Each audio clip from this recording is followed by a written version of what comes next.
Shalom, మీకు ఉదయకాల శుభములు. అనుదిన వాక్య ధ్యానం డైలీ బ్రెత్కు మీకు స్వాగతం. Praise the lord.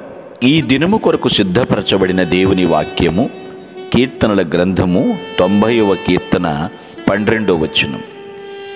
మాకు జ్ఞాన హృదయము కలుగునట్లుగా చేయుము, మా దినములు లెక్కించుటకు మాకు నేర్పుము. ప్రభునందు ప్రియులారా, ముందుగా మీకు హృదయపూర్వక వందనములు తెలియచేస్తూ ఉన్నాను. దేవుని సేవకుడైన మోషే చేసిన ప్రార్థనను ఇప్పుడు మనం చూసాం. ఇంతకు ముందు వరకు ప్రార్థనకు పరిచయంగా మాట్లాడి ఇప్పుడు ప్రార్థన ప్రారంభిస్తున్నాడు. ప్రభువా, మాకు జ్ఞాన హృదయం కలుగునట్లుగా చేయి. ఏంటి జ్ఞాన హృదయము అంటే? మన జీవితం ఎంత చిన్నదో మనం అర్థం చేసుకోవాలి. అంతేకాదు, దేవుడే మన శాశ్వత నివాసం అయ్యేటట్లుగా మనము ప్రవర్తించుకోవాలి. ఈ రెండు విషయాలే అక్కడ మనకి కనబడుతున్నాయి. మన జీవితం ఎంత చిన్నదండి. మనం ఏదేదో ఊహించుకుంటాం, కానీ దేవుని కృప లేకపోతే మనం ఏ పాటివారం? మనం గ్రహించండి, ఇక్కడ అక్షరార్థమైనటువంటి అర్థం చూస్తే మోషే ఇశ్రాయేలు ప్రజలు ఎడారిలో తిరుగుతున్నారు, గుడారాల్లో నివసిస్తున్నారు. వారిది కాని ఒక దేశాన్ని విడిచిపెట్టి సొంతం చేసుకోవాల్సిన మరో దేశానికి బయలుదేరుతున్నటువంటి ప్రయాణం మధ్యలో ఈ ప్రార్థన. భూమిపై వారు బాటసారులాగా ఉన్నారు, యాత్రికుల్లాగా, పరదేశుల్లాగా ఉన్నారు. స్థిరమైన శాశ్వతమైన నివాస స్థలం ఒకటి ఉంది, దాన్ని చేరుకునేటువంటి ప్రయత్నంలో ఉన్నారు. వారే కాదు, మనం కూడా అంతే. ఇప్పుడు మనము చిన్న చిన్న గుడిసెల్లో ఉన్నా, లేదా భవనాల్లో ఉన్నా, పల్లెటూళ్ళలో ఉన్నా, పట్టణాల్లో ఉన్నప్పటికీ కూడా మన యొక్క శాశ్వత నివాసం ఏమిటి, నేను ఎంతకాలము జీవిస్తాను ఏమిటి, ఇవన్నీ దేవుని సన్నిధిలో మనం పరీక్షించుకోవాలి. ఎందుకంటే పిల్లరా, మన జ్ఞానము ఏపాటిది? అందుకనే ఉన్నటువంటి దైవ జ్ఞానం కలిగి జీవితం ఎంత చిన్నదో అర్థం చేసుకుంటూ ఉండాలి. అదే సమయంలో నా దేవుడే నాకు శాశ్వత నివాసం అయ్యేటట్లుగా చూసుకుంటూ ప్రవర్తించుకోవాలి. ఇక్కడ వివరంగా చెప్తున్నాడు, నా దినములు లెక్కించుట నాకు నేర్పయ్యా. మనిషి ఎన్ని రోజులు బ్రతుకుతాడో చెప్పలేమండి.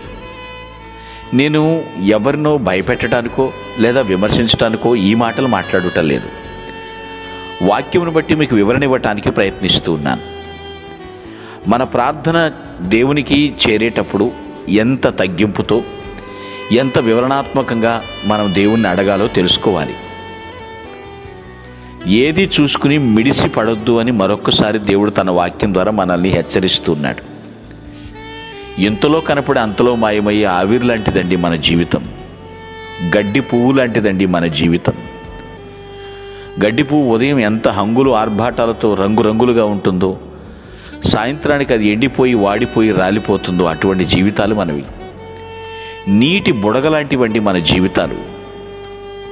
అందుకనే మోషే ప్రార్థించినట్లు మనం కూడా ప్రార్థించాలి. నాయనా, మాకు జ్ఞాన హృదయం దయచేయండి, మా దినములు లెక్కించును మాకు నేర్పించండి. మనము దేవునికి ప్రార్థించేటువంటి విషయంలో ఆయన హెచ్చాలి, మనము తగ్గాలి. ఆయన ఎప్పుడైతే హెచ్చేటట్లుగా మనము ప్రార్థన చేస్తామో దేవుడు ఖచ్చితంగా మన పట్ల శ్రద్ధ చూపిస్తాడు. దయచూపు దేవుడు ఆయన. దేవుని యొక్క కృపను బట్టే మనము జీవితంలో ముందుకు వెళ్ళగలుగుతున్నాం. జ్ఞానము దేవుడు అనుగ్రహించాల్సిందే. శాశ్వత నివాసంగా ఆయన్నే పెట్టుకో. ఎందుకంటే మీరు, నేను, అందరము కూడా ఆయన దగ్గరికి వెళ్ళవలసి వారు. శాశ్వత నివాసంగా ఆయన ఉంటాడు. ఆయన తప్ప మనకెవరు శాశ్వతం కాదు. ఈ లోకంలో ఏదైనా సరే టెంపరరీ అనే సంగతి మర్చిపోవద్దు. కాబట్టి దేవుని నివాసానికి ప్రయాణించేటట్లుగా మన యొక్క ప్రవర్తనను ఎప్పటికప్పుడు సరిచేసుకుందాం. ప్రభువా, నాకు జ్ఞాన హృదయం కలిగించండి. ప్రభువా, నా దినములు లెక్కించుట నాకు నేర్పించండి. ఎంతకాలం జీవిస్తానో తెలియదు. జీవించినంతకాలం నీ కొరకే జీవించాలి, నీ సాక్షిగా జీవించాలి. మిగిలిన శేష జీవితం అంతా కూడా ప్రభువా నీ కొరకే జీవించాలి, మీ కొరకు ఖర్చు అయిపోవాలి ప్రభువా. ఈ విధమైనటువంటి ప్రార్థనను మనం అలవర్చుకోవాలి. అప్పుడే దేవుడు మన పట్ల, మన ప్రార్థన పట్ల ఆసక్తి కలిగి ఉంటాడు, జవాబును దయచేస్తాడు. దేవుడు శాశ్వతుడు, స్థిరమైనటువంటి దేవుడు.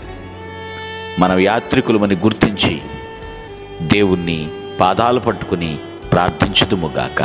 ఆమేన్. Praise the lord. ప్రభు నామమున మీ అందరికీ వందనములు. ఈ మా సందేశముల ద్వారా మీరు ఆశీర్వదింపబడినట్లయితే మీ తోటి వారికి షేర్ చేసి దేవుని రాజ్య సువార్తలో మీరు కూడా పాలుభాగస్తులు కావాలని ఆశిస్తున్నాం. మొదటిసారిగా ఈ ఛానల్ను చూస్తున్నట్లయితే మా ఛానల్ను సబ్స్క్రైబ్ చేయండి. వీడియోలు నోటిఫికేషన్ రూపంలో పొందుటకు బెల్ బటన్ని ప్రెస్ చేయండి. God bless you.